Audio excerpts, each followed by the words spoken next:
Before we get into the rain test, the first waterproofing feature we gotta check out is what Coleman calls this tub-like floor that runs all around the entire tent. There are a few seams on it though, like the corners and the seam running down the side from bringing two different pieces of fabric together. The next waterproof feature is the seam taping. The seams on the tent that aren't covered by the rainfly, like those on the yellow flooring and this area where there's a gap in the rainfly too, these seams have been taped perfectly. Here are the seams to take note of.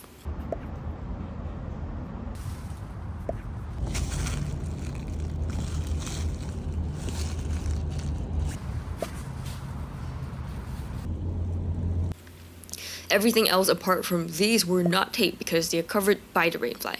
And of course, as for the rainfly, all the seams were also perfectly taped. Another waterproof feature we gotta check out during the rain test is the pretty big rainy day vent on the rainfly. There is only one at the back of the tent which gets held open with a kickstand and can be opened and closed from the inside. And now the part you've been waiting for, the heavy rain test.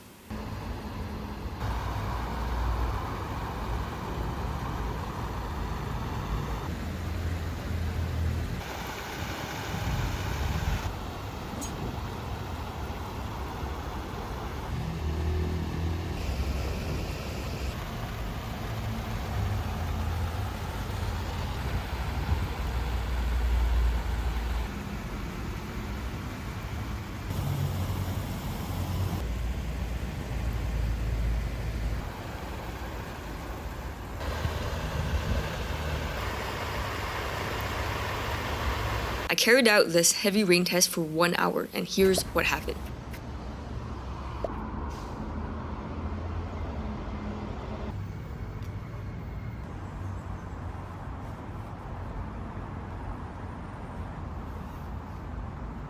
After 1 hour of heavy rain, there was not a single drop of water inside the tent at all.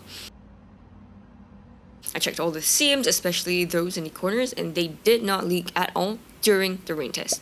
Seam taping, good to go. I also checked the part that wasn't covered by the rainfly, no leaks at all. The fabric wasn't damp either, even though there was quite a bit of water running over it. As for the underside of the rainfly, it held up well too with no fabric leakage too. It wasn't damp at all. As for the vent, it was left open in the heavy rain and it didn't leak too because the angle is just right. Overall, I felt that this tent did surprisingly well in the heavy rain, much better than Coleman's usual, more budget-friendly tents, which last only 15 to 30 minutes in heavy rain before the first leak makes it into the tent. On the other hand, this Peak 1 lasted 1 hour easily with no leakage at all.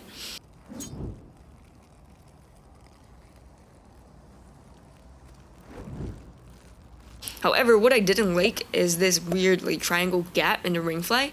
I get that it's meant for more ventilation, but I would much prefer having a full-length rainfly here and having a guy out point there to pull the rainfly away from the tent body.